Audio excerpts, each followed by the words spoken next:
Baik, selamat pagi, siang, sore, dan malam. Kali ini kelompok kami akan membawakan eh, teori kognitif sosial budaya oleh Albert Bandura. Yang mata kuliah ini diampu oleh dosen Ibu Puspa Rahayu Utami Rahman. Kelompok kami terdiri dari Galuh Indria Pangesti, lalu Meko Arif Irfan, dan Raka Pasha Rizaldi. Lalu selanjutnya, slide selanjutnya.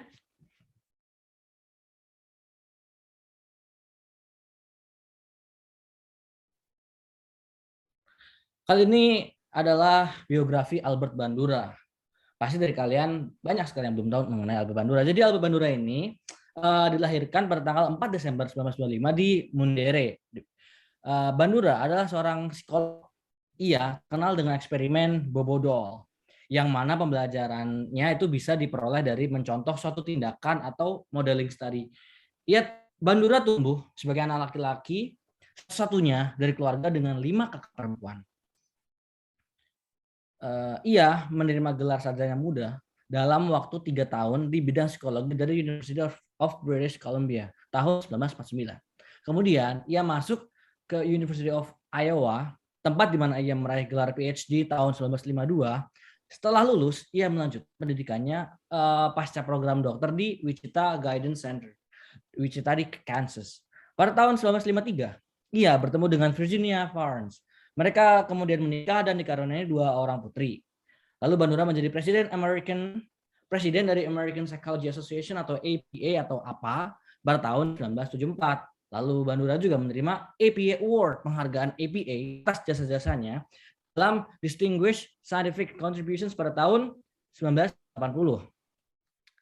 Dan menjadi ketua Western Psychological Association tahun 1980 dan menjadi ketua kehormatan Canadian Psychology Association pada tahun 1999.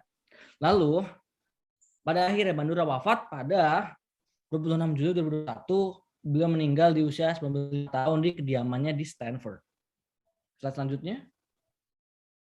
Nah, di sini ada beberapa asumsi dasar teori kognitif sosial. Seperti ada di sini beberapa seperti plasticity, sporadic reciprocal causation model, ada agentic perspectives, ada self regulation, ada moral agency. Nah, yang pertama ini plasticity ini dia tuh manusia memiliki fleksibilitas untuk berbagai tingkah laku dalam situasi yang berbeda. Lalu ada sporadic reciprocal causation model. Ini tuh artinya manusia, maknanya itu manusia mampu mengatur diri sendiri melalui interaksi di antara 3 aspek, yaitu tingkah laku, lingkungan, dan faktor personal. Yang ketiga ada agentic perspectives. Ini dia manusia dapat mengontrol lingkungan dan kualitas hidup mereka. Lalu yang keempat ada self regulation atau regulasi diri. Ini adalah manusia mengatur tindakan mereka melalui faktor-faktor internal dan eksternal. Lalu yang terakhir ada moral agency. Di sini tuh maksudnya dalam situasi yang meragukan, manusia itu mengatur tingkah laku mereka melalui moral agency. Lalu slide selanjutnya.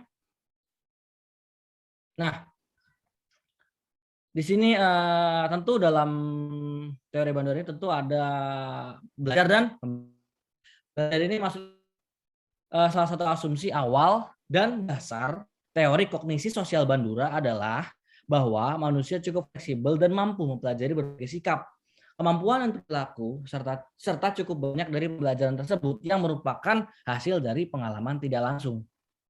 Lalu ada pembelajaran observasi, yaitu Bandura yakin bahwa observasi memberikan jalan pada manusia untuk belajar tanpa harus melakukan perilaku apapun. Manusia mengobservasi fenomena alami, tumbuhan, hewan, bulan bintang, dan lainnya. Tetapi yang terpenting dari teori kognitif sosial adalah asumsi bahwa mereka belajar melalui observasi perilaku orang lain. Dalam hal ini, Bandura berbeda dengan yang berpendapat bahwa perilaku aktif adalah dasar dari ilmu psikologi. Ia juga berbeda dari Skinner dalam keyakinannya bahwa penguatan tidak terlalu penting dalam proses belajar. Lalu slide selanjutnya. Di sini ada modelan. Inti dari pembelajaran observasi adalah pemodelan.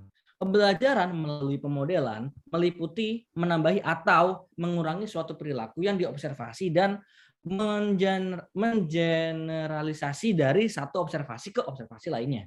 Beberapa faktor menentukan apakah seseorang akan belajar dari seorang model dalam suatu situasi. Pertama, karakteristik model tersebut sangat penting. Kedua, karakteristik dari yang melakukan observasi juga mempengaruhi kemungkinan untuk melakukan pemodelan. Yang ketiga, konsekuensi dari perilaku yang akan ditiru juga mempunyai pengaruh terhadap pihak yang melakukan observasi. Lalu slide selanjutnya. Di sini ada proses yang mengatur pembelajaran observasional.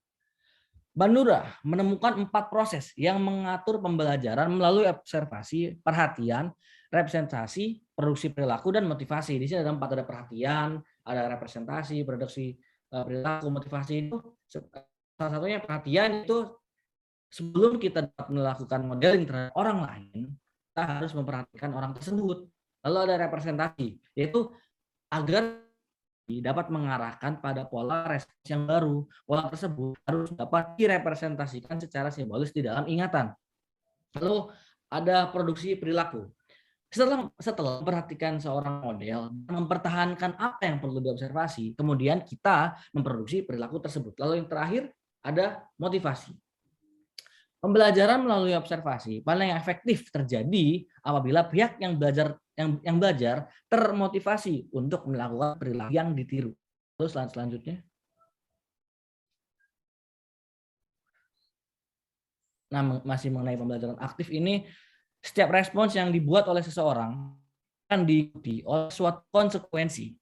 Beberapa dari konsekuensi ini dapat memuaskan, beberapa ada yang tidak memuaskan, dan lainnya bahkan tidak mendapatkan perhatian secara kognitif, sehingga hanya mempunyai efek yang kecil. Bandura yakin bahwa perilaku manusia yang kompleks dapat dipelajari saat seseorang memikirkan dan mengevaluasi konsekuensi perilaku mereka. Konsekuensi dari respons ini memiliki setidaknya 3 fungsi, yaitu yang pertama, konsekuensi dari respons memberikan kita informasi perilaku kita. Lalu yang kedua adalah konsekuensi dari respon-respon motivasi perilaku kita yang bersifat antisipasi, yaitu bahwa kita mampu secara simbolik mempresentasikan pencapaian di masa depan dan bertindak sesuai dengan hal tersebut. Lalu yang ketiga adalah konsekuensi dari respon berfungsi untuk mengubah perilaku, sebuah fungsi yang telah didokumentasikan dengan baik oleh Skinner dan pakar teori penguatan lainnya. Selanjutnya. Di theoretic reciprocal causation ini kita melihat Skinner meyakini bahwa perilaku adalah fungsi dari lingkungan, yaitu perilaku utamanya dapat berasal dari golongan di luar diri seseorang. Ketika kemungkinan dalam lingkungan berubah, maka perilaku berubah. Akan tetapi, apa yang menunjukkan perubahan dalam lingkungan, Skinner mengedepankan bahwa apa yang memunculkan perubahan dalam lingkungan, lalu Skinner mengedepankan bahwa perilaku manusia dapat memberikan suatu bentuk kontrol balik terhadap lingkungan. Namun, ia bersikeras bahwa dalam analisis final ditentukan oleh lingkungan. Pakar teori lainnya seperti Jordan Allport dan Hans Isaac menekankan pentingnya sifat atau disposisi personal dalam pembentukan perilaku. Secara umum, para pakar teori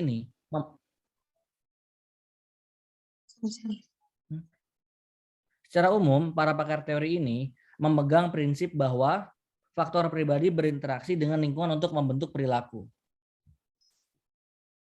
Selanjutnya. Nah, di sini ada konsep timbal balik dari Bandura ya. Seperti di sini ada kayak timbal balik P timbal balik ke B, B timbal balik ke E timbal balik. Contohnya kayak B itu perilaku atau behavior. P adalah faktor-faktor pribadi internal seperti kejadian kognitif, biologis, secara personal itu personal ya. Lalu E itu adalah lingkungan eksternal atau environment. Jadi itu tuh selalu ada timbal baliknya. Selanjutnya.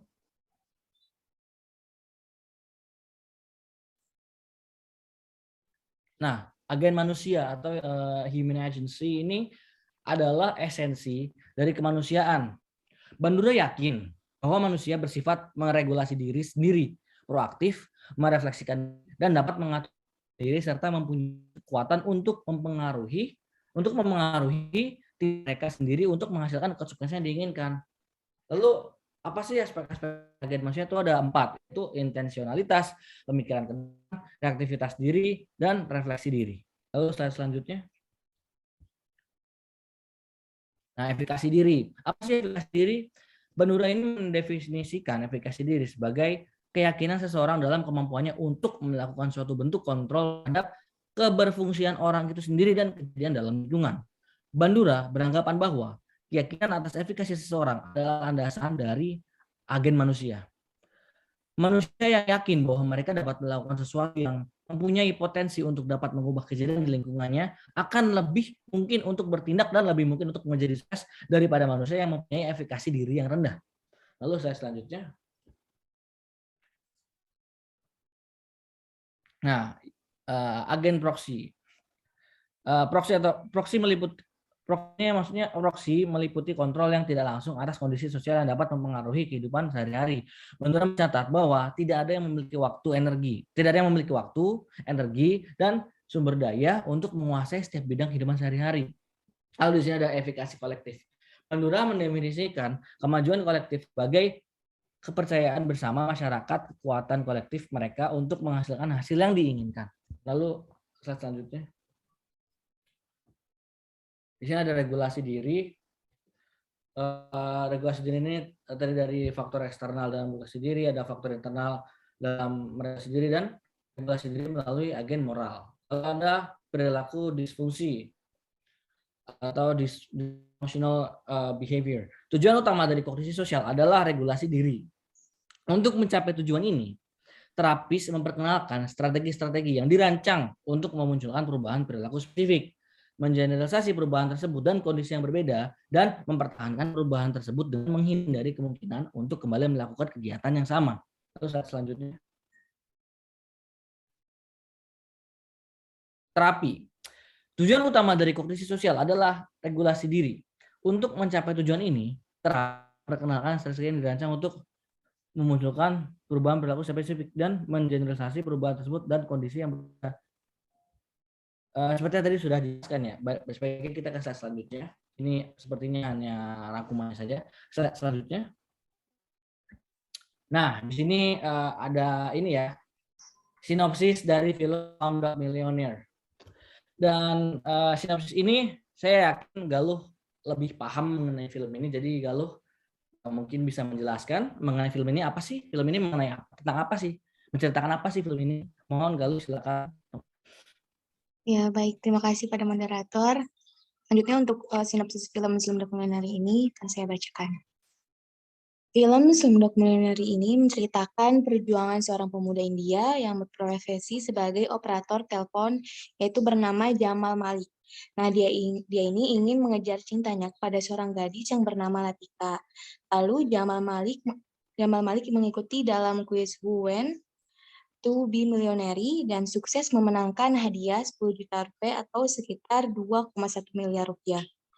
Tersisa pada satu pertanyaan lagi dan Jamal akan mendapat hadiah pada puncaknya yaitu 20 juta rupiah dan akan dilakukan minggu depan sebab waktunya sudah habis. Lalu Jamal memang sukses menjawab seluruh pertanyaan dengan gemilang, akan tetapi karena gayanya yang kurang meyakinkan, Jamal ini dicurigai berbuat curang.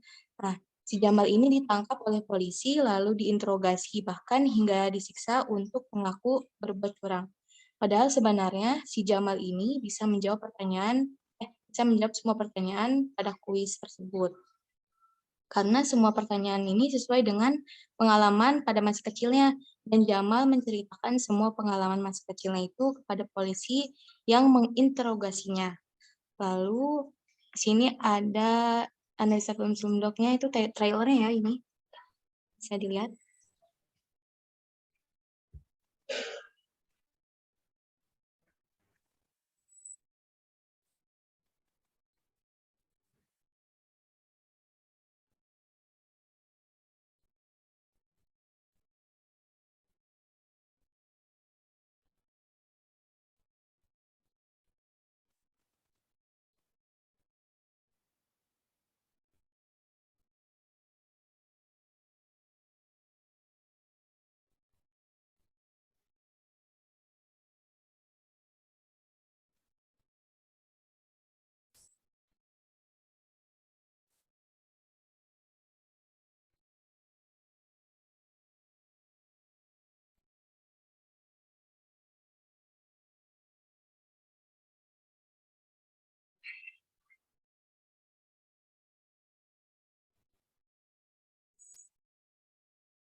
Baik, selanjutnya ini tuh yang bisa dianalisa seperti pada slide yang, nah ini konsep timbal balik.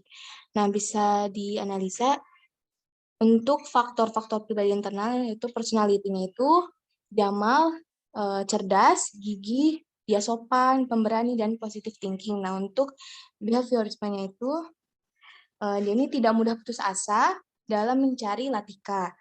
Terus dia dapat mengingat detail perjalanan hidupnya, lalu dia bisa mengambil hikmah dari setiap kejadian. Dan dia berani dalam mengambil resiko. Lalu untuk environment-nya, untuk environment-nya ini, Salim yang otoriter, lalu Salim yang keras kepala, lalu lingkungan yang keras, perilaku yang kasar, dan gaya mendidik yang tidak baik.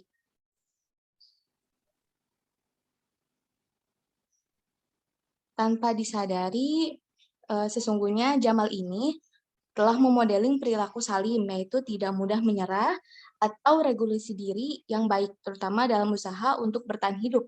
Nah, proses moral agensi juga terdapat pada film ini. Demi bertahan hidup, kakak beradik Salim dan Jamal ini melakukan berbagai usaha. Misalnya dengan mencuri, kemudian menjual kembali barang curiannya, mereka menjual sendal, sepatu pada turis-turis yang berada di Taj Mahal, kemudian menjualnya di pasar dengan menyebutkan bahwa si benda-benda tersebut ini berasal dari impor dari luar negeri gitu. Lalu pada menjelang dewasa, si Jamal ini mulai memahami apa yang menjadi keinginan yang sebenarnya. Dia menginginkan cinta Latika, lalu Jamal berjuang melakukan regulasi diri, reaktif dan proaktif. Pertama, dia bekerja dengan gigih hingga sempat berpisah dari sang kakak. Kemudian terdapat fortuitous event di mana ia bertemu dengan banyak orang pintar dan berwawasan luas yang memberikan peluang untuk melacak jejak Salim. Nah, si Jamal ini beruntung ia bekerja di salah satu layanan telepon seluler. Akhirnya ia bisa menemukan Salim. Kemudian ia melakukan proaktif dengan mencari Latika. Jamal tinggal dan dibesarkan di lingkungan kumuh yang di India. Oleh karena itu, gaya hidup dan cara bergaul yang sedikit kasar lambat laun mendidik Jamal untuk menjadi seorang pemberani agar si Jamal ini bisa bertahan hidup. Nah, sifatnya ini yang tangguh dan berani membuat Jamal mampu terjun dalam situasi apapun.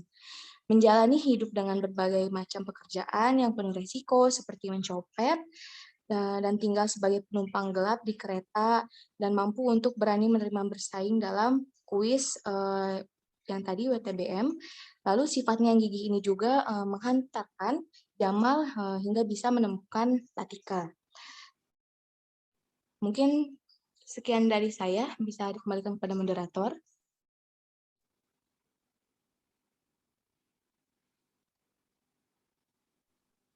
Baik, terima kasih Galuh atas penjelasannya mengenai filmnya.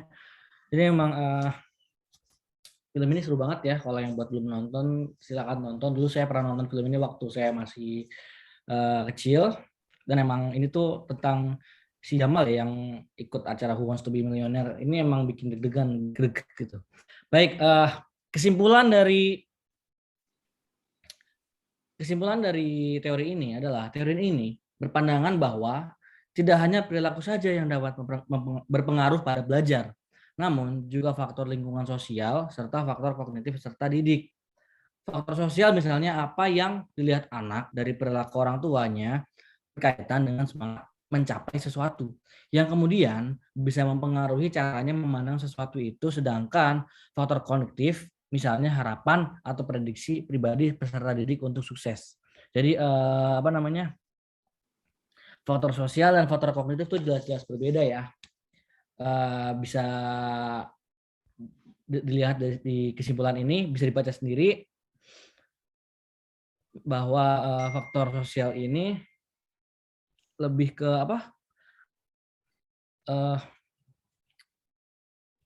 dia tuh mencontoh apa yang ada di sekitar dia, contoh orang tuanya, teman-temannya. Nah, kalau faktor kognitif ini lebih ke motivasi, harapan, prediksi, seperti itu. Baik, demikian presentasi dari kelompok kami. Saya Meko, lalu ada Galuh dan Raka. Kami semua mengucapkan terima kasih banyak. Semoga apa yang sudah kami sampaikan ini bermanfaat bagi kalian yang menonton video ini. Terima kasih dan salam sukses.